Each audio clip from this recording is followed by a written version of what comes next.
Welcome to the year 2006, and welcome to Grow Up, Level Up for the week of March 20th, 2026.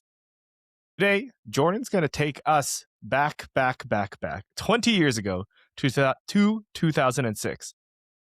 What that means, I don't know. I'm just here for the ride. I am the Marty to Doc Brown, to Sir Dr. Brown over there. More than that, welcome to Grow Up, Level Up. Get that intro. The old one, dang it. The old one, indeed. We're bringing it back. We're bringing it back. Good point. Yo, back to 2006. What is up, everybody? Welcome to Grow Up, Level Up, the weekly podcast where we talk about the fun and games that helped us grow up and how it influences us today. And we're doing a little special one. We are live on YouTube and Twitch. So if you are watching live, just like Blaster Goblin in the chat saying howdy over on Twitch, dropping the follow. Thanks, Blaster Goblin. You can be a part of this episode. So make sure you subscribe, follow, and all that. If it's your first time here, welcome to Grow Up, Level Up. We do a couple of different shows. The first one is an interview show where we interview folks about the games that helped us grow up and how it continues to influence us today. And the other one is called Sunset Selects, where we explore games week by week and tell you the games you should be playing in your 5 to 9 after your 9 to 5.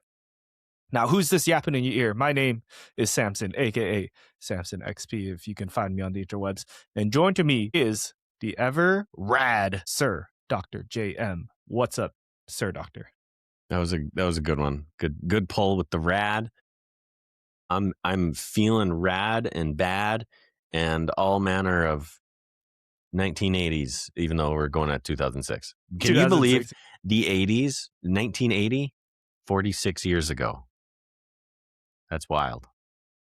What somebody feels told like me 20 years ago should be 1980, but it's not. What was somebody telling me? It was like Grease came out the same time that your parents watched it, and it was like it's like us watching High School Musical today and being like, yeah, that was me in high school. So that tripped me out because the world didn't exist before the 90s.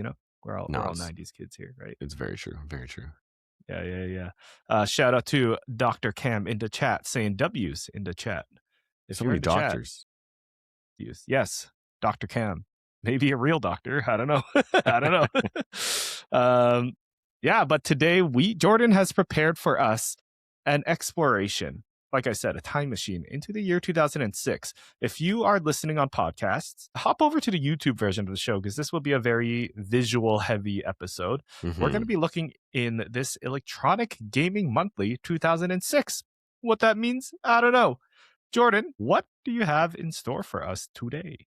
Yeah, so the other day, oddly enough, I was actually looking for something else, and I will shift my body here just slightly, and you'll get a peek at what I was actually looking at for, and it was this bad boy right here. This is the special edition Kingdom Hearts 2 Collector's Guide, made by Brady Games. And then I've also got two other ones here that you might not be able to see on the camera. I've got are you switching the camera? We have the production ability. Okay. Yes, you're on Change the angle. I can only see you. I don't know what the chat can see. I think the chat can see your entire camera right now. Okay. Well, then I've also got the Jak 2 just the Jak 2 guidebook and the Ratchet and Clank 2. Apparently I had a thing for twos because I got Jak 2, I got Ratchet 2, and I got Kingdom Hearts 2. But I was looking for those and I stumbled across a stack of, you can cut back to the other view. I stumbled across a whole collection of old gaming magazines that I have. And it's funny to call them old because I wouldn't have thought 2006 was that long ago, but it is 20 years ago. So what do we have today? As you can see, Electronic Gaming Monthly, www.oneup.com. This is actually the January 2006 edition. So a couple months late. Would have been great if I found this, 2-3 months ago, and we could have done the preview of 2006 in, at the start of 2026. But hey, I digress. What better time than now? So 2006, the year in preview. What do you say we get started and we dive into some fun pages that I bookmarked for us? Why don't we? Now, you said January 2006. I'm just trying to place myself in the timeline here because, things get blurry. Things get blurry. Yeah. This is before the Wii came out, because the Wii was Yeah. 2007, I think, or No, I forgot, so or 2008. you Okay. actually, when you posted about this in the Discords, you were bang on. The Xbox 360 came out the year prior, I believe, in like the September to November time range there. Blaster Goblin, I'm sure, knows. 2005, He can really? drop it in the Okay. chat. The Xbox Yes, 360 please. was first to the market. Then the following November, I believe it was, we had the PlayStation 3 and the Wii drop. So this comes shortly after the 360 launched and almost a full year, but 10, 11 months before the PlayStation 3 and the Wii dropped. So Interesting. it's a weird time because this magazine has Xbox 360. It has original Xbox. It has PS2. It has GameCube, and it has Wii stuff in it. It also has Nintendo DS. It also has PSP. So there's a lot in here that we're going to go through, and I'm sure we'll see games from everything all over. Very interesting. Blaster Goblin in the chat says, Xbox 360 is before my time. I'm 19. I forgot Blaster Goblin was only 19, which I mean, means he was born the year after this magazine. He was born in 2007. This magazine's older than Blaster because he's only Goblin. 19. That's crazy. That's correct. Oh, and also shout out. Go ahead. Yeah. Shout out to the chat. Kayla, hello. Welcome. This is kind of a new channel. We yoinked the name Grow Up Level Up on Twitch and never used it. So now we are using this Twitch channel. So don't worry about not following us. We never go live on here. But now you're here. Maybe we'll use it more because we love chatting with the chatters. Kayla also says, one more comment. Yeah. 2006, I was only 9, but essentially the beginning of my actual gaming experience. So very peak for me. And Blaster Goblin with the baby bottle, because that's what he is. Very cool. Very cool. 2006, formative years. I know we're like kind of edging the chat about going into this magazine, but Kayla's comment out. I kind of want to put into perspective where we were. Like, what kind of games were we into when we were 9? Do you want to go first, Jordan? When we were 9, I think you mean, well, you might have been 9. I wasn't 9 in 2006. I would have been 14, I believe. So I did get a PS3 shortly after launch, might have been at launch towards the end of 2006.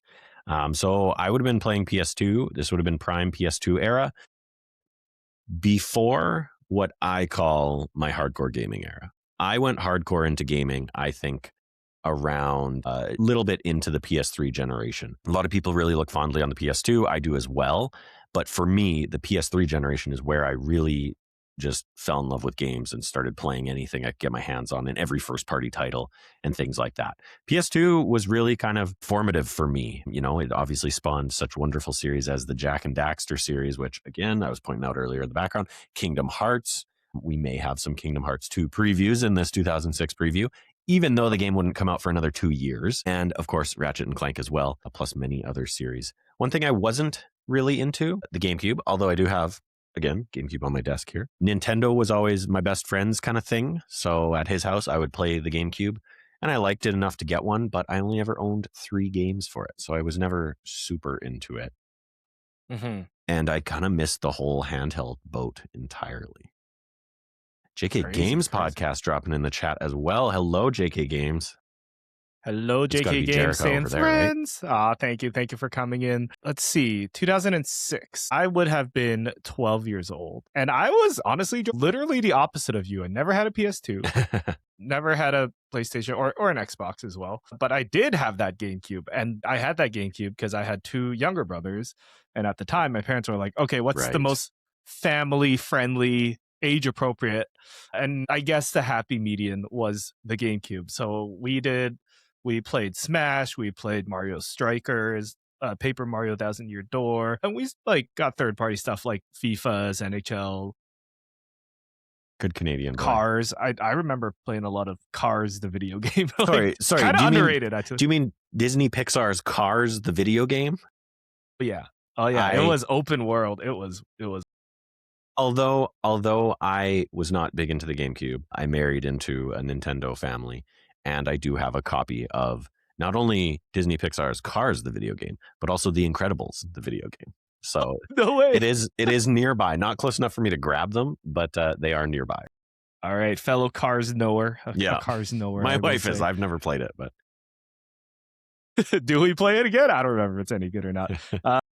But yeah, the GameCube was definitely was this era, and I think like the 360 and the PS2, that was like for the older kids or like the kids that like it's so funny. One of my friends is like he only ever got GTA, and he was like my age, and like Ugh, one of them on the PlayStation. So I never got to play those like I don't know age little higher games until later. So I was like GameCube and Wii all the way until like 2010. Yeah, Until I could buy my own like rated M games. little gaming baby. Of course, shout out to the chat. Kayla chiming in saying GameCube was my elite console. I loved it so much. I do like my GameCube. Kayla, what color did you have? I had a silver GameCube. And Kayla also had a PS2, also a banger. I did want the PS2 because it was a DVD player. Oh, a black GameCube from Jordan. See if anything's in it. I should go back to my old house and get. Whoa, no way. The GOAT. Is that Mario Kart Double Dash? Of That's course. right. How could I That's forget? right. How could I forget? I should go back to my old house and grab the GameCube. It's just sitting in a bin. And thank you for the follows in the chat. JK Games, of course, and Drop In Drop Out Pod, friends of the show. Thank you for your support. We don't stream here on Twitch often, but we love seeing the Twitch community step up. So thank you. Without further ado, Jordan, should we dive into this here? Book, yeah, let's take a look at what Electronic Gaming Monthly text 2006, the year in preview, has to behold. So I'm not going to go page by page. I did go through it because otherwise we'd be here for a while. So I did go through and flag a couple things. The first place I want to start at is this article, the nuts and bolts of DS Wi-Fi. Oh my gosh, I forgot to mention the DS too. Everything you need to get your Mario Mojo working, ... online. So this article, you can't really see it because the text is kind of small. It's actually like a question answer article with, I assume, one of the editors of the magazine. Look at that, Jeremy Parrish, a name that if you are into the games media, you may actually recognize. Not sure where he is now, but may have worked at IGN for a while. Anyways, this is like a question answer. You know, we've got questions like, how do I take my DS online? Do I need some kind of special adapter? But I don't want Ronald and Grimace to supersize me. That's, of course, because the article is talking about connecting to a public Wi-Fi at a McDonald's. Oh my gosh. It then like goes through what DS games can I look forward to playing over the internet? Voice chat, yay or nay? And so ... no online Picto chat. Unfortunately, the answer to that one is sorry. You'll have to wait until the next version of the DS if you want to send dirty doodles of Samus to fellow perverts across the country. And right. Patrick of Drop In Drop Out was doing that, or trying to at least. So that's there you crazy. go. Hopefully, that's Patrick behind Drop In Drop Out Pod in the chat. Otherwise, I'm just slandering him behind his back. But just catching strays. That's right. Very interesting. So, I totally Samson, I was gonna say I left out the DS in my 2006 playing. I was hardcore playing the DS. And that's what I wanted to know. That's why I flagged this one. I knew you're a Nintendo guy. I know you were a handheld guy as well. So tell us about your DS and especially if you ever online DS'd. I have a fun story, but how could I forget? Like the Game Boy, the DS, like we were primarily a handheld family just because it was easy to share, right? And the DS was the forefront of that. I think by that time we were all a little older. I think like grandma also bought us all our own DS at one point, or at least I thought you were going to say your grandma had a DS too. I was like, whoa. That'd be nuts. That'd be nuts. But no, yeah, the DS had a lot. Baby played a lot of games through something called that rhymes with parpour. If you know, you know. Oh. Anyways, what? I spent a lot of time are you getting on the at? DS. Does it rhyme with? I'll tell you later. Allegedly. Yeah. Was it like that. Illegal or slightly? Allegedly. Okay, Allegedly. Gotcha. I follow. But yeah, the DS, oh man, I played too many games to name off. Animal Crossing, I think, was a big one that I played online. Animal Crossing Wild World was the one on the DS, yep. And I played that because I think my cousins also played it. So it was, and they're like far away, but we're in the same time zone. So it was a nice way to keep in touch and like trade designs and visit each other's islands and stuff. Yeah, the DS going online was kind of huge. Oh, and Mario Kart DS playing online was pretty cool. Now, I would say like overall, this was kind of like the first nice ease into what would become online gaming, which everyone's doing today. Mm-hmm.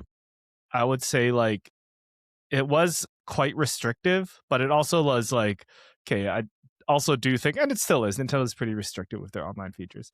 But also, I'm like, I kind of appreciated it because looking back, like, yeah, you don't want these kids just freely sending picto chats to who knows where and Scandalous. receiving who knows what. So it's kind of funny that they say you have to wait till the next DS, but that kind of functionality never came. Like there's chatting functionality. Fun story with the DS. This is a little bit of a tangent. No, that's at one point, this might have been a little later than 2006, but at one point, like, of course, everyone's playing Pokemon and you could trade Pokemon online. There was a computer program that could generate Pokemon. I remember and this. then you would like change the DNS of your DS so that instead of it connecting to the server at Nintendo, it would connect to the server in your computer, and then you would generate Pokemon and trade like crazy shiny Pokemon that don't exist to yourself. So at one point, I had some illegal mons hacking my Pokemon home. Hack the planet. I'm in the mainframe. Cool. So that was kind of the beauty of the DS. It was, on one hand, very bare bones, but on the other hand, still pretty hackable, which you can't really do these days. I mean, at the time, like the DS was wild. The 2-screen thing, just the size of it, I remember being like absolutely insane. And then, of course, everything only got bigger from there. So I do want to read you this one snippet here from this page, and then we'll go on. I'll also mention there is a feature somewhere in here on Wild World, and I actually left it out because I had no idea that you played Wild World. So anyways, awesome. Yeah. This question right here says, so what else? The answer, well, it's all speculation at the moment, but Nintendo's always been a strong supporter of multiplayer gaming. It's just that until now, the company has supported multiplayer of an offline nature. But some of the games are a natural fit for remote action. Zelda Four Swords Adventures? Check. Super Smash Bros? Definitely. Mario Sports spin-off du jour? Rock on. So, just a nice little snippet of where people's heads were at with where they thought Nintendo would go, especially with online gaming. I think in years past, more recent years past, we have all found that Nintendo's online offerings have been maybe a little subpar, maybe a little less on the stable connection side of things. But, oh my gosh, this recent years, they figured it out, but like it also took them 20 years. Exactly. 5 years I after remember, everyone else. This is jumping ahead of the magazine a little bit, but I remember playing Mario Strikers Charged on the Wii, trying to play that with my friend, also on the Wii, and it was just a laggy mess. And we were like on the phone trying to like figure out, it's like, can you move your router closer? And I'm like, no, it's attached to my living room TV. Yeah, it's like, it was not great. Fair enough. They figured it out. It only took 20 years. I am a little surprised though that 2006, like online gaming overall is still pretty new. Like I think it was really only Xbox and Halo doing online at this point. Doing it well. And I mean, that is the thing, right? The 360 was really the start of the online generation. And like you say, with Halo and eventually Call of Duty 4 being sort of, I think, probably the biggest drivers behind that. For me personally, I remember towards the end of the PS2 life cycle, asking my dad if we could there was an adapter that you clipped on the back of your PS2 to physically plug it in to use online. And I remember wanting it, and then him talking to me about it, being like, we don't have a cable like run to it. I'm not drilling through the wall. And even though he did that with like speakers and stuff, he totally could have. He just didn't want to. Yeah. But anyways, and then I was just kind of gave up on it. But then with the PS3, of course, PS3 launch title Resistance Fall of Man had online multiplayer, and I got super into that just because at that point PS3 could do Wi-Fi. So although 360 still needed a wireless adapter to do Wi-Fi, I believe the Wii did too, but the PS3 had it built in because that was a $750 machine. That was an impressive thing. Let's move on here. Are you ready for the next snippet here? I'm excited. What could it be? All right, this one is a 2-page spread, an interview with the man himself, Hideo Kojima. Wow. The man behind Metal Gear Solid 4 Goes to War. So this is all about, it's literally an interview with Kojima, and they're just talking about inspirations behind Metal Gear Solid 4, I should say. And a lot of they kind of dive into characters and the action, the combat, the inspirations, things like that. Now, I say all of this mostly to point out the fact that this game would not come out for, I think, another 2 years. It certainly wasn't out in 2006. PS3 game, yeah. it was a PS3 game, yeah. So of course, PS3 wasn't even out at this point, but everyone was looking forward to Metal Gear 4 because they knew it was on the horizon. I say that also to segue into this. Found this bad boy, which I got for pre-ordering Metal Gear Solid 4. This is Metal Gear Solid 4 Guns of the Patriots Tactical Espionage Action art book. So this is just the kind of thing that I love that I feel like you don't see very often anymore. And I'll try to remember to jump between the pages, but I won't go through the whole thing. But it's just got like a ton of art and snippets about the game in here. And, you know, this is the kind of thing that like I look at and I just wonder like, how many people still have this? You know, like I found it in a box. Who else has kept it all these years?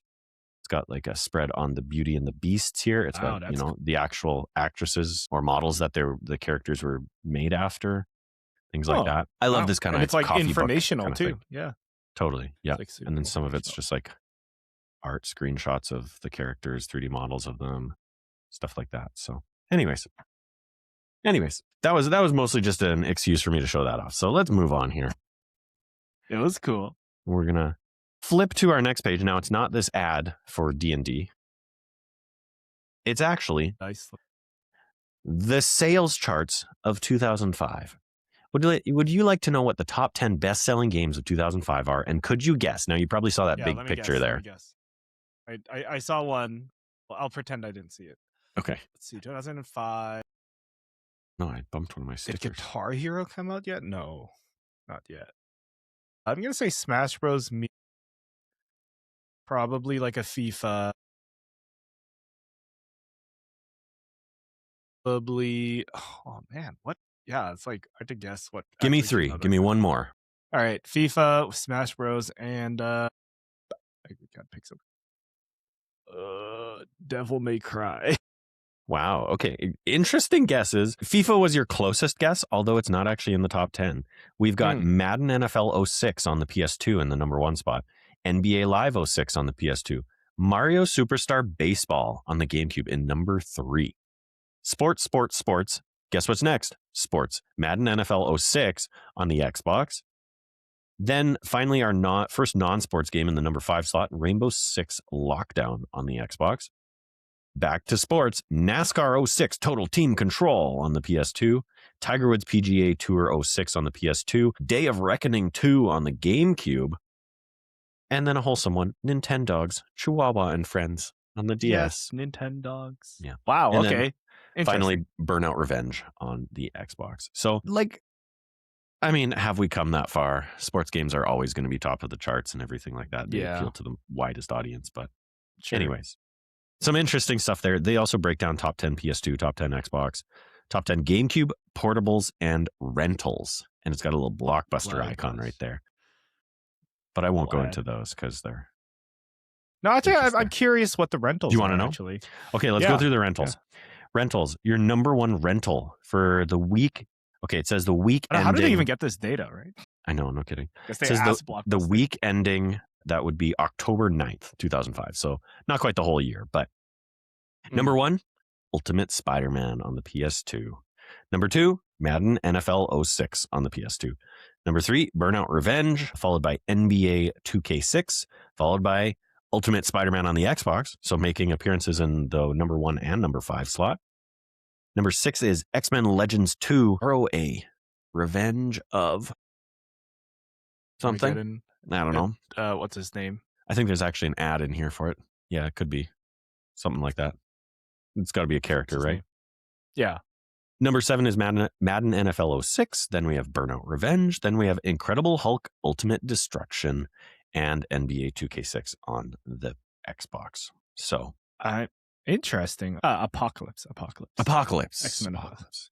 Ultimate Spider-Man is a slapper. Well, apparently the rental charts from Blockbuster in 2005 agree with you, Blaster Goblin. It took the number 1 and number 5 slot with... Here, let me see. If I bring this closer to the camera? Enhance. Yeah. It actually shows up. That's good. Yeah, you can see I'm the actually Blockbuster shocked. logo. Low-key a little shocked at the amount of sports games. I'm like...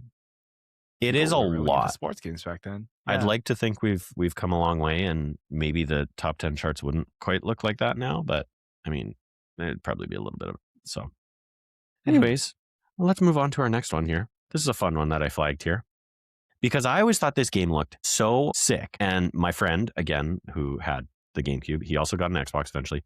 This was like the only game he had for it. And he said it wasn't that good. So I never got to play it because he never wanted to play it. This is, of course, Cameo Elements of Power, a game developed by Rare. There's the Rare logo down there. One of the first ones they made for Microsoft for the Xbox. It must have been the 360. And anyways, I wanted to flag this because, man, did I have a crush on this main character when I was a little boy. But I also You're wanted to at the right age, you know. Who did it? You know? That's probably why I wanted to play this game. But I also wanted to highlight this Shrek-ass dragon right here.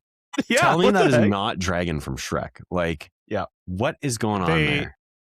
They only knew about that kind of dragon back then. There's apparently no other kinds. Yeah, dragons have to be red, slightly feminine, and well, I mean the character's feminine, but and clearly inspired by Shrek. Anyways, there you go. Do you have any history with Cameo?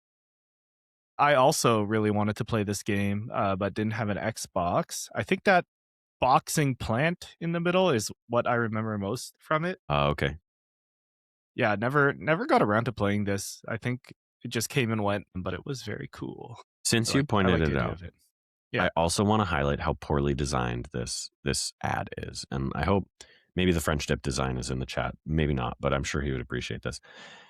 To this day, like when I flipped to this page the other night, I looked at this ad and you're supposed to go, I'm an ice spear hurling, punch throwing, boulder heaving, fire spewing warrior. Mess with me, you mess with all of me. But my eyes go like this: punch throwing, boulder heaving, ice spear hurling, fire spewing warrior. I'm an mess with me, you mess with all of me. So I when I did that the other day looking through this magazine, I had flashbacks to 14-year-old me doing the exact same thing. So oh my gosh. There you go. Yeah, graphic design is my passion. Cameo Elements of Power. Next up, another ad. This time, you see I flagged this one. My little bookmark has a J because this is a me game. Jak X Combat Racing. The sickest racing game to ever come out. Back when Naughty Dog followed a pattern of 3 games and then a racing game. And what should have been next?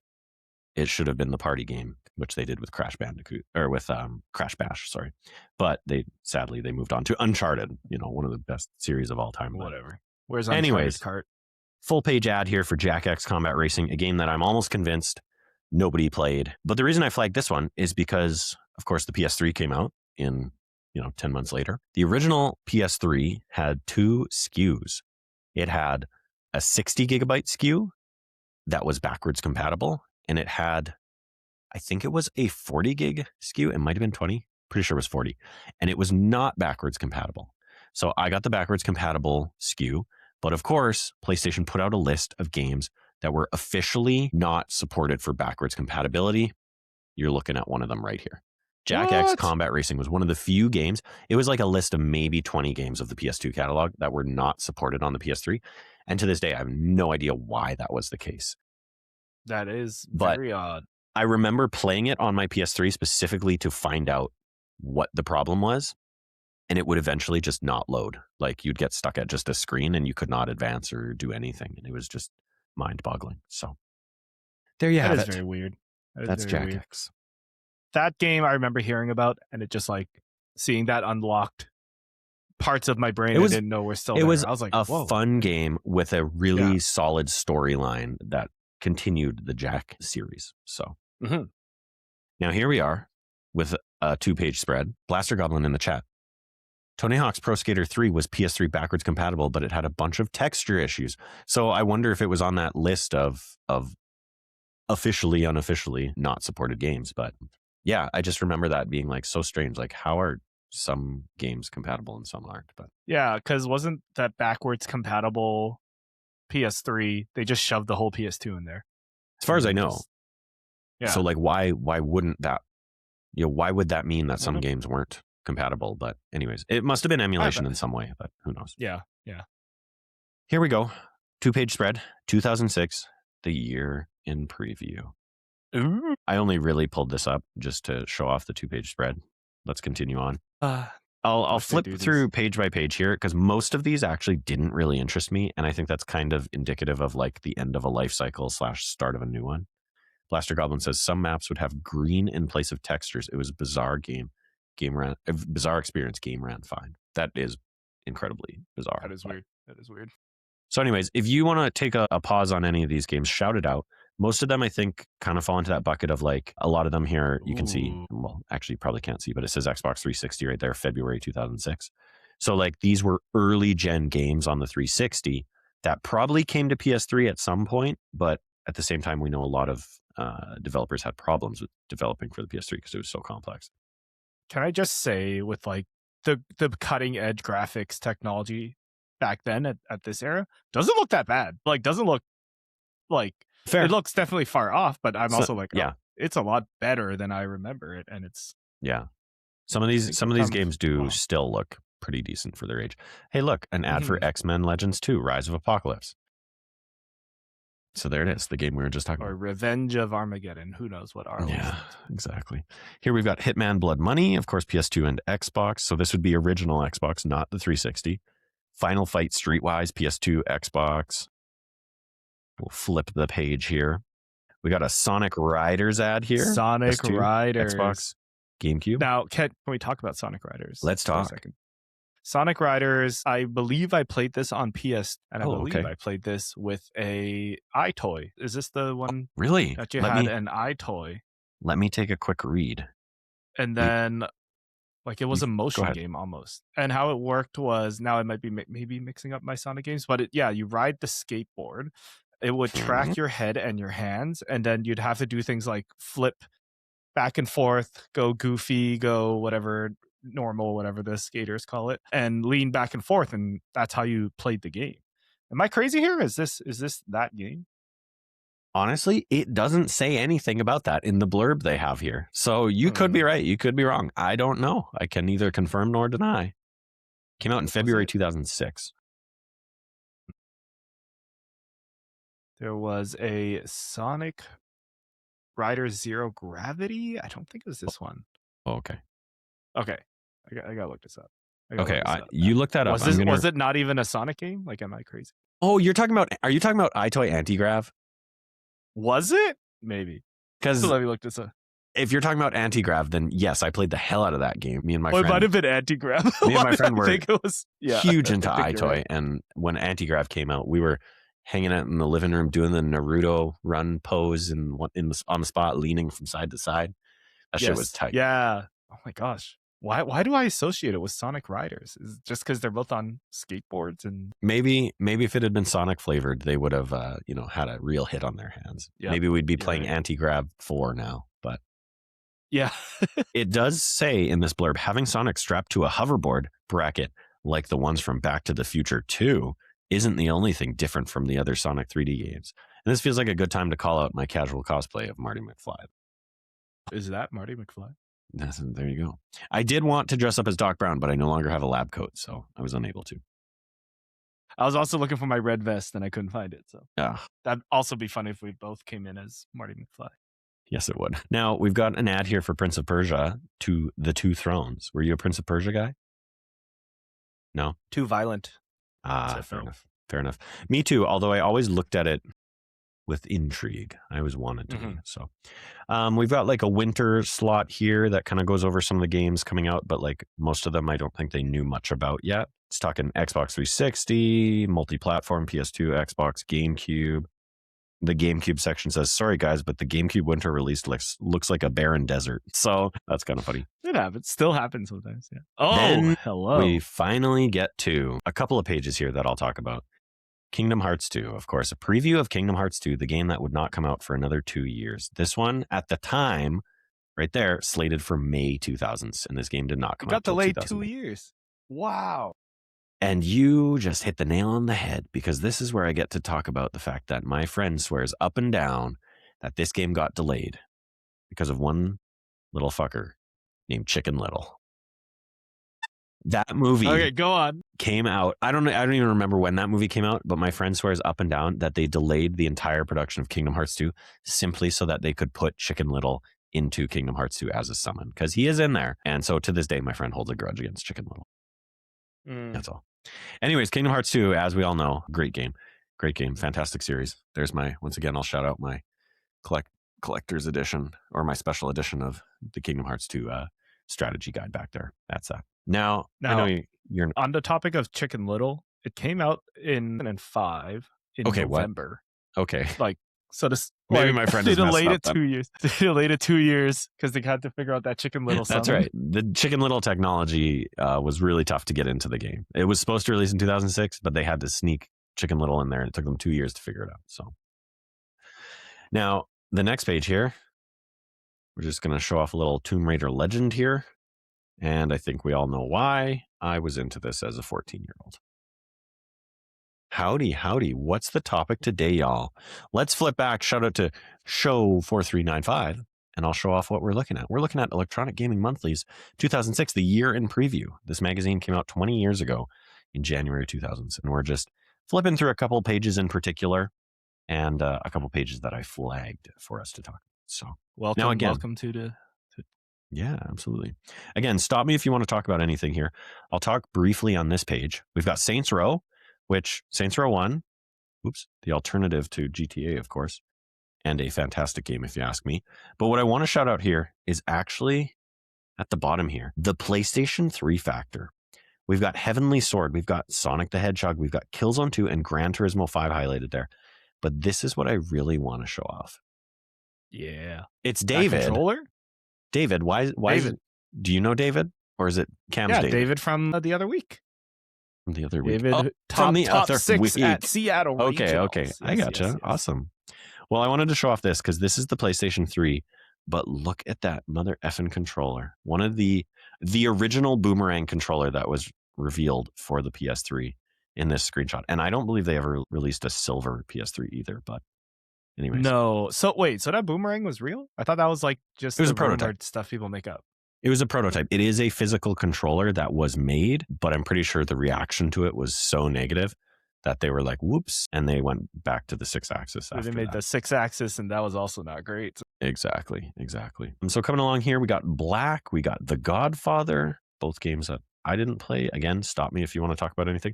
Wild Arms 4, nice 2-page ad for that. Whatever happened to Wild Arms? Okami, were you an Okami guy? No, but I've heard of how good it was, and I remember seeing ads for it on the Wii. Okami, famously the game that made Jeff Keighley tear up at the Game Awards when they announced the remake coming. Yeah, one that I definitely missed out on. But if I had known about it, I think it would have been my personality. Yeah. Anyways, let's continue on. That controller does look terrible, my friend, and I've got to admit, it looks just like probably 90 other Logitech and Mad Cats and all these other PC controllers that I remember my dad buying in the probably early 2000s. So anyways, continuing on, let's see, are we through? I think we're through the year in preview. Now it's just like a whole John Cena and string of ads. Wow, you've got an eye on you there for someone who you don't really follow wrestling, do you? But you're correct. No. It's like the two guys I know. This is SmackDown versus Raw 2006. Wow. That's cool. Here we go. I flagged this one for you. The Legend of Zelda Twilight Princess. Releasing for the GameCube in the summer of 2006, but of course wouldn't come out for the Wii until the Wii came out many months later. So, many months later, like 4 months later, 5 months later. So what was your, I think something we've never really talked about. What is your history with Zelda? Ooh, Zelda was a game my brother played and I watched. I didn't really have the patience for Zelda, but I watched him play through most of it. I held the controller sometimes and played through certain parts, but I never played through a Zelda game fully, which is a hot take. Yeah. With Twilight Princess, though, this came at a time I had a friend named Eric, and he was all in on this game. Okay. He got it on GameCube and then eventually got it on the Wii and played it twice and was like, "Oh, on the Wii version, it's mirrored and whatever." Okay. Did you know about this? I did not know that. Oh, so this game, shout out David in the chat, says Twilight Princess was one of my childhood games. 100%. It was I would consider a childhood game, even though I never played through it fully. What Link is left-handed, right? On the GameCube, he is left-handed. For the Wii version, with the motion controls, because everyone is right-handed, instead of just giving Link a right-handed sword, dude, they flipped the entire game. They That's mirrored wild. Mirror the mode. entire game. Huh. So I think on like the guides and all the screenshots and stuff, like Yeah. you could play the game on the Wii, but if you bought the GameCube strategy guide, whatever, that's crazy. All the screenshots will be backwards, all the lefts will be rights. Yeah, it was a moment. It was a moment. Yo, that's wild. That's some bar trivia right there. That's the kind of thing that you hold in your back pocket when someone's like, "Hey, tell me an obscure fact." That's cool. I had no idea. Like, tell me something I don't know. Yeah, exactly. So this game, I remember I kind of liked kind of the darker angle Zelda was going into, and I thought even at the time when I was like 12 years old, 13 years old, I'm like, oh, this is like a franchise that will grow with me. And then they did Skyward Sword and became cartoony again. And I was like, well, I don't know, whatever. They can do it. But I kind of liked the darker angle. I liked how realistic it was going for, even though the GameCube couldn't push that. Yeah, I really like Twilight Princess. I haven't played it since 2006. I think I was waiting for the Switch remake. And is it on Virtual Console or whatever? I don't know. I don't think. Yeah, have they put out a Switch remake? One day. Let me check. I was going to say, I think this is one that people keep predicting with every Nintendo Showcase Direct, whatever you call them. I think this is one that people are constantly saying is probably coming, but then hasn't been announced. Am I wrong? Probably not then. Probably not. Yeah, fair enough. If they ever do an HD remake, I would be happy to play this one because I played this one more than I played the Ocarina of Time. Actually, no, I lied. I did play Ocarina of Time on the 3DS. I knew it. Because there's nothing else to play. But I also did play through most of Twilight Princess because it was the game of the moment. Right. Fair enough. Yeah, Zelda for me is like the series or franchise is one of those, definitely a blind spot game series for me. I played and really enjoyed Wind Waker, but again, it was on my friend's GameCube and he was always playing through these games, insanely when I wasn't around and everything. So I never saw much of it, but he let me start a file at one point and I got a few hours in. I remember throwing the pigs into the water and stuff like that. Yeah. So I always liked Wind Waker quite a bit, but again, never played more than a few hours. And then Twilight Princess was kind of a similar story. He got it on the Wii and he was like, you got to check out this game and you can do the fishing with the Wiimote and you do targeting and shooting your bow with the Wiimote. And I was like, this is cool. But again, same thing. Never played more than a few hours because eventually he beat it and moved on kind of thing. So yeah, Zelda, especially Breath of the Wild and Tears of the Kingdom nowadays are like a couple of games that I definitely have on my stream wish list backlog of one day I'll stream these games or something or make it a incentive or something like that. So yeah. Speaking of throwing pigs into water, David in the chat says, this game is what gave me my thalassophobia, fear of deep open water. And that makes sense. Fair enough. Mountain Moon and Pokemon gave me my fear of caves, but only in video games. There's got to be a term for a fear of caves. You should look that up sometime, but you don't have to right now. Right now, what I need you to do is tell me about your time with Need for Speed Most Wanted, or just Need for Speed if you're not familiar with Most Wanted. Yeah, maybe not Most Wanted, but this was definitely like one of those there's no violence in this games that we were allowed to play. So right, we did a lot of it's just cops and robbers. Yeah, it's cops and robbers. It's like real life, Mm-hmm. It's a life skill. Yeah, a lot of fun. I don't think I ever got very good at it, but it was like the multiplayer or something about the scoring system. I think. Right. Yeah, I just remember playing Most Wanted a lot. I'm sure it was Most Wanted, but it was a Need for Speed with my brothers and stuff. Blaster Goblin in the chat says world's greatest GameCube game. And I'm not surprised at all to hear you say that because I do think that this is one of those ones that people always harp on. The funny thing here is this is actually a review page and this is for the 360 version. And down here, sorry, I'll point just over here, you see the three reviewers and the scores they gave it, a 7.0, a 7.5, and a 7.5. Now, I'm pretty sure there is another page in here with Need for Speed Most Wanted reviewed on a different platform, probably PS2, although it could be GameCube, like you called out. And it actually did get higher scores on that platform, which is just kind of interesting. Now, before I move on, we're going to look at these ads towards the bottom. Go wireless unlimited. Wireless Xbox controller, not 360. Wireless PS2 controller. Wireless GameCube controller. But I also want to go over here to the game screens. These things were like a myth. They were a dream that I always wanted. A screen you connect to the PS2 or even the 360 there, the GameCube, the Xbox. Like, how cool would that have been? And then when you're done with it, you just fold it and it just sits on top. Like, so cool. But yeah, nowadays I'm like, at the time this was out, that thing was probably $2,000. Like, I can only imagine how expensive that was. But True. and like a resolution of 80 or something. That's what they were going for, anyways. Anyways, let's continue. Over here, look at that. I did flag it. Need for Speed Most Wanted. We're back. This time, 2 however, reviews? it's actually all 3 platforms. It says PS2, Xbox, and GameCube. The previous page we were just on was only for the Xbox version, Samson. But down here, we got new reviews, an 8.0, a 7.5, and a 7.0. So I'm not sure why they featured it twice. I mean, I guess maybe different reviewers, but there you have it. There's the other ones. Sure. Did they tell you why the GameCube one scored half a point higher or whatever? It's like kind of a weird. Maybe he just like had a better beer while reviewing it. Maybe. Yeah, I don't know. Let's see. This one. So this one was James, Kathleen, and Demian. This one was Kathleen, Demian, and James. It's the same people. What? What kind of operation is this? Okay. This like it literally. So this is the 360 version, right? So that's got to be the main reason, because 360 was new gen, right? 360 had only been out for 3 months. Oh, very likely they were like, yeah, these are not quite the same game.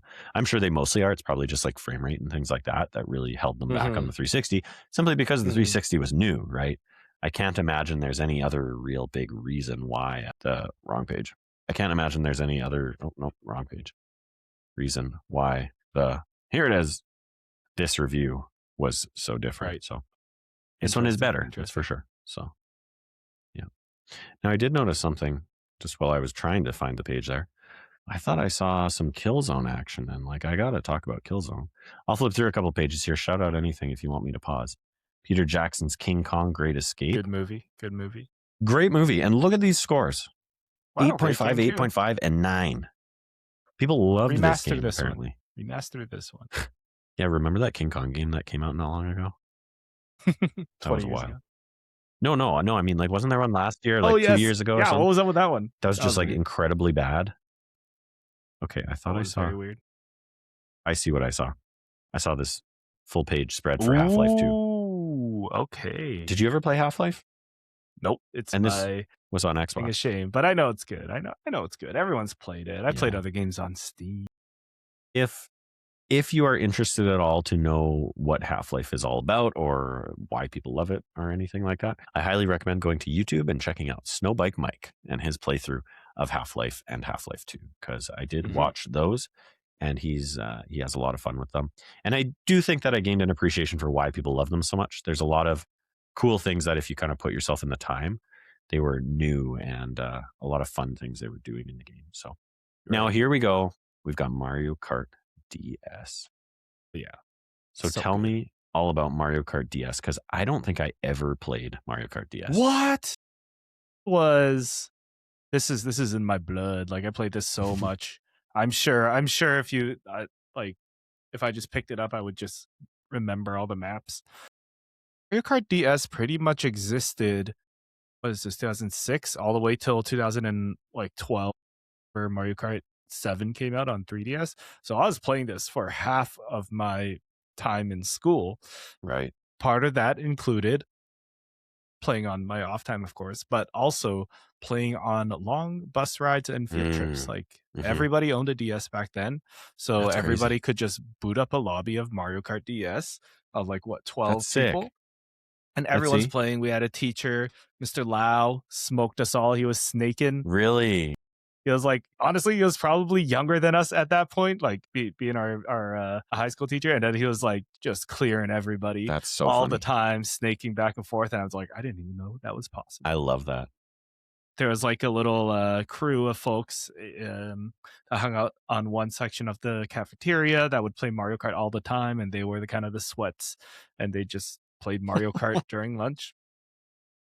Hilarious. So yeah, lots of fond memories of Mario Kart, just racing with friends and making new friends through it. And it was just friendly competition. This and Tetris DS as well. Okay. That's awesome. And like I know about Mario Kart DS because again, I think like you say it was the first like big, I don't know if it was the first portable entry in the Mario Kart series, but it was the first one that I think really nailed it. It does say down here next to the scores, which of course Shane gave it a 9.0. G Ford gave it an 8.5 and Demian gave it an 8.5. But it does say players 1 and then in brackets 2 to 8 via local Wi-Fi, 2 to 4 via online Wi-Fi. So playing on the bus, you're probably local Wi-Fi. Yeah, I think that was just 8 of us sounds about right. I think like there's so many we'd have multiple lobbies going. Now, over here on this white box, it also says, "Welcome to the WFC, bitch." That's right. It just straight up, look, I'll zoom in on that. Where is it? There it is. It just straight up says bitch in the magazine. What? Anyways, what's next? As Nintendo's flagship title for its new Wi-Fi internet matchmaking service, UFC, Mario Kart DS delivers the long-awaited online multiplayer goods. So apparently they called their wireless service UFC, which must stand for Wi-Fi connection. I don't know. That's my guess. It's help my mom understand, I guess. Exactly. I remember that little dongle that I plugged into the computer. It cost like $40. Kind of worked, kind of didn't. I actually saw that on one of these pages earlier, but anyways. Ooh. David says, Mario Kart DS was goated. Cousins and I used to play it all the time. Hell yeah. We should bring it back. Yeah. There's better Mario Karts now, but yeah, good point. We should still bring it back. Handheld gaming really just not something that I was ever super into, and I really have no idea why. I did get a Game Boy Advance SP at one point for like, it was like my big end of the school year. You did a good job, and now we're going on our family vacation, and there's a lot of driving. So I got a Game Boy Advance SP, and I think I had like 2 or 3 games for it, and I like just played it on trips. But then I always found when I was at home, I would just rather play a console experience, right? And I think that kind of obviously shows the difference in the games that were on those platforms at the time. But at the same time, I know a lot of people, do love those handheld games, and like just because it's 2D doesn't mean it's not good. But at the time, I just would rather have been playing, a full console game. So I never really got into the handhelds. And then it wasn't until 3DS and Animal Crossing New Leaf came out that's probably that and Persona 4 Golden on the PlayStation Vita are probably the 2 handheld games that I have the most time in. So now on the other side of this, we've got Mario and Luigi Partners in Time. Did you dive into this one at all? Yes. So the first Mario and Luigi we loved, me and my brothers, that is, because, it's like Mario and Luigi. It's fun. It's an RPG. It's straightforward. It's good for kids. The world was very colorful and fun. But the cool mechanic that really worked for us was that A button controlled Mario, B button controlled Luigi. So what do we do? Me and my brother, we crowd around one. You be Mario, I be Luigi, and we're playing together. Partners in Time, if you can believe it, said, what if we made 2 little Marios and 2 little Luigi? Or, you know what, I can believe a baby it. Mario and a baby Luigi's. There they are. And guess what buttons they are on the DS? Oh my God, are they X the and Y buttons? Wow. Yeah. So now, like I said, I have 2 younger brothers. So we brought him in. He was either or. One of us had to do double duty, but that, like the first 2, so the Mario and Luigi Superstar Saga and Partners in Time, we played through as a family. Like, even though it wasn't really a family game, we all crowded played around this little like, DS. Yeah. We were little too, so it was like a normal size. Fair but enough. it was really cool. It was like that's one thing I'll always say special about these Mario and Luigi games is like they became unintentionally really cool, like teamwork based multiplayer games. Right on. That's hilarious. That's awesome. I'd like to highlight up here, right here in this white box, we've got the good, the bad, and the even.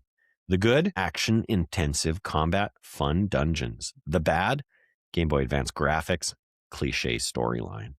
And the even, the animations are funny.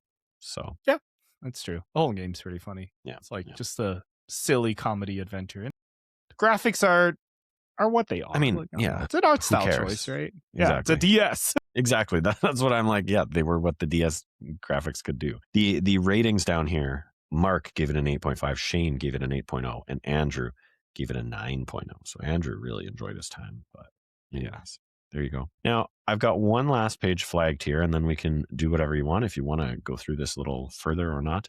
It's not the reviews archive. It's actually Dance Dance Revolution Mario Mix. Now, before the show, I asked Samson, I sent him a list of, games that I found in this magazine and said, what do you have experience with that you'd like to talk about? And he sent me a list back. He said DDR, but I did not specify the Mario Mix. So I'm curious, what's your history with DDR, and or was it with the Mario Mix? DDR was a game. We had a PS1 at one point, and somehow we also acquired a DDR mat at one point, and also somehow we acquired DDR and a PS1 at one point. Wow, garage sale finds. Right, something like that, like passed down through family friends or something. So there was a period where me and my mom were playing DDR like pretty consistently. I think at the time we're like, we should get some exercise. So we started playing DDR. And then they announced this Mario DDR. And then I was like, Mom, isn't this a great idea? It's just Mario and it's DDR and we already are playing DDR. And then they're like, yeah, we should get it. And then they realized they have to actually buy the game and buy the mat for the GameCube. They're like, we're not good at it. So I never actually played Mario DDR. Too bad. But I knew of it. It was, I remember it fondly, even though I never played it. Now, on the topic of that, though, this is really, I think I told this story before, but we took a family vacation to Seattle and we went to the Seattle's Science World, their science center. For some reason, Nintendo was doing a demo pop-up for kids and stuff there, or I guess anybody could go, but they were doing demo pop-up. Yeah. And I forget how it worked, but I think because they were so busy, they're like, okay, this demo station's open. You're next in line. Go to this one. And then one of them was Mario DDR. And I was kind of excited to try to get it, but it was all random and we were just passing through. So we got there and then it was my turn and they said, okay, you're playing Fire Emblem. And I'm like, oh, cool. Marth and Roy from Smash Bros. Right. And I get there and it's a turn-based grid game and I didn't know what I was doing. And then my brother got to play the DDR and he's like, I didn't really like it. I didn't want to dance in front of people. It's like, well, it's not really dancing. Yeah. So it was so I saw it in passing, but I never actually properly played Mario DDR. That's funny. Yeah, you know what?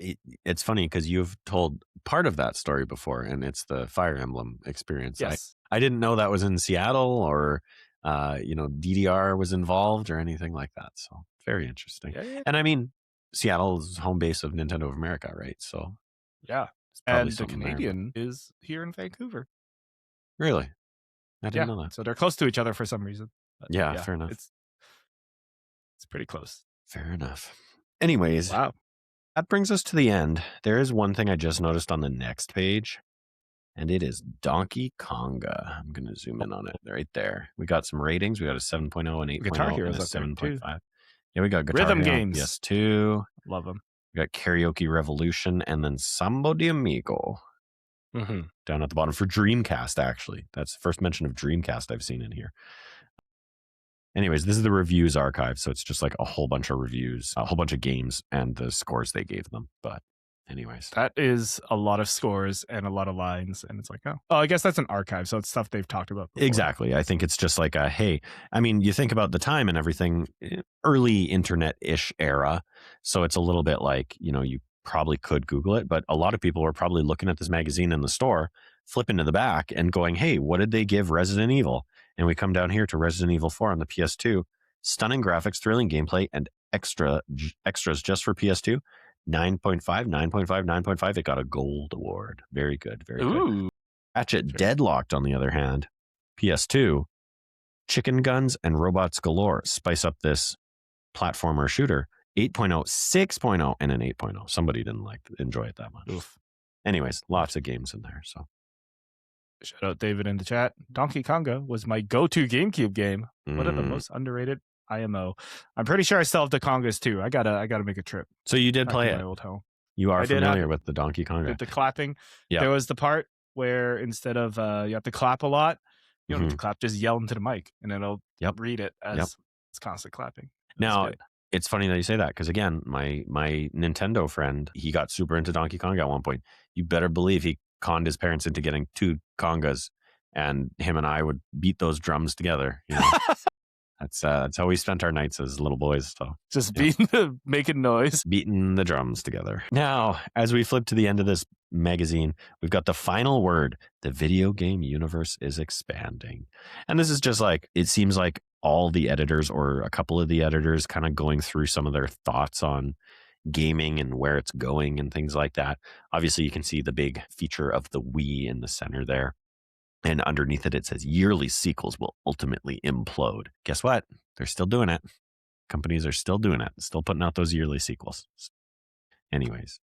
This was before they learned what Call of Duty was going to do. Yeah. This is before Call of Duty got big because Modern Warfare. I think Call of Duty 3 was pretty big, but then Modern Warfare 4 was the one that really exploded. Call of Duty 4 Modern Warfare is what I'm trying to say. So anyways, and then we come to the end. We've got cute comics. A comic. We've got an ad for Blood Rain, the movie. And then on the back, we have DDR Extreme 2, Karaoke Revolution Party, and DDR Ultra Mix 3. This is a big old ad for Konami is what it says right there. So karaoke. They should bring home karaoke back. I know it's still a thing. And it's like very much still a thing. But they got to video gamify it. So I play it. Fair enough. On that note, Fortnite's apparently bringing pro karaoke or pro vocals, which is really just karaoke, like rock band style. Yeah. Excited for that. Cool. Jordan, thank you for bringing us back to 2006. That was really, really cool, taking a trip down memory lane. I hope it was. I was kind of scratching my head. I knew I wanted to do something with this stack of magazines that I found. Would you like a sneak peek at the other ones I found? And maybe we'll look at them. I was going to say, do you have other years that are similar, like a 2006, 2007 in preview? I don't think any of them were like 2000 or like a year in preview kind of thing, but they're literally right behind me. I'll grab them here. Give me 2 seconds. Ooh, okay. As Jordan goes to the back and picks up a magazine, I'd like to remind you that we really appreciate it when you like, comment, subscribe to our channels, follow us on all of our social media. Of course, shout out to Blaster Goblin in the chat today. We got Dr. Cam, Kayla, Gray 6, JK Games Podcast, Drop In, Drop Out, dropping by. Thank you so much. As well as Show in the YouTube chat. Being involved in yapping. We really appreciate. We don't usually go live for our episodes. We're experimenting with it. So we are glad you're here and engaging and commenting, because part of the nice thing about having like a small community is being able to shout everyone out. So thank you so much. Tell a friend about this show, and maybe we'll do another one like this in the future. Sorry, Jordan. That's okay. What did you find us? So these magazines kind of fall into 3 different categories. I've got kind of I'll put in air quotes, the more official category. I've got the, I don't know what you call it, franchise category. And then I've got the totally random shit category.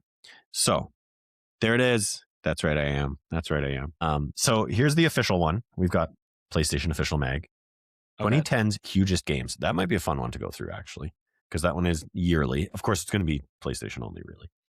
We've got another issue of PlayStation Official Magazine, focusing on Tomb Raider. We've got 2 issues of Game Informer, one featuring Resistance 3 and one featuring Infamous Second Son, of course, PS4 launch title. This one, although it does have the sticker on it from EB Games covering it up, it says the PlayStation 4 issue, so it focuses on the PlayStation 4 largely. So those are the official ones. And we've got these franchised ones that are like EGM kind of thing. We've got Electronic Gaming Monthly, another issue. This is I'm looking June 2011 issue. We've got a Game Pro magazine here from July 2011. We've got another Game Pro from December 6, 2004. I wonder if this is our oldest one. That would be cool. That'd be cool. And then PC Gamer presents 101 reviews. This one says display until October 13th, 2009. Kind of in line with those other ones. And then finally, we have the category of totally random magazines that I have no idea what these are. We've got Code Vault from July 2003. Okay. Don't know. That is quite old. What that thing's deal is.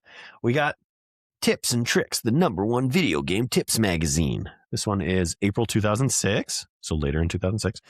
This is probably why I bought it. Kingdom Hearts 2, latest info inside. You gotta know. And then the last one I have. How'd they fit Chicken Little in? I bet that's what it's all about. The last one they have here, Click Magazine, Future Shop. This is Future Shop's internal magazine that they made and put out for themselves. Yeah. This is October 2012. So it's not even that old compared to some of those other ones. But Future Shop doesn't even exist anymore, of course, in Canada. I think it was a Canadian franchise, and it got absorbed by Best Buy. Dang. But I was going to say, like, that's a year off from when I worked there. Really? Oh, that's so funny. Yeah. That is big old ad. Nuketown. Oh my gosh, 2025. Wow. Look at that. So that's crazy. Anyways, look at that. Cool. The Medal of Honor reboot. Anyways. We have to dive into those the next time. Yeah. So if you want Jordan to dive into those magazines and grow up, level up, we have the technology to do that. We do. This little setup kind of worked today. Make sure you let us know in the comments below. Like I said earlier, make sure to like, comment, subscribe on everything, and follow me at SamsonXP on all the socials as well. I like to connect with you on Instagram or whatever. Instagram is the best though. Jordan, where can people find you? You can find me all over social media at Sir Dr. JM. That's Sir DRJM. Find me especially on Instagram and twitch.tv/Sir Dr. JM. Awesome. And I know you gave us many wise words today, but what are your final wise words to wrap up the show? We're going to pull them directly from this magazine. And oh boy, look at that. I found the Guy game. I'm just going to read what it tells you about the Guy game. This is top 10 worst reviewed games. Number 4, the Guy game. The thing about the internet is that it almost completely removes all barriers between naked breasts and the people who wish to view naked breasts. The thing about the Guy game is that it makes you play through 40 plus minutes of crap, memorizing dumb trivia questions the whole time just to see a few fleeting seconds of tit. And you get to pay for it. We hate the Guy game. Scores 1.5, 1.0, and 0.0.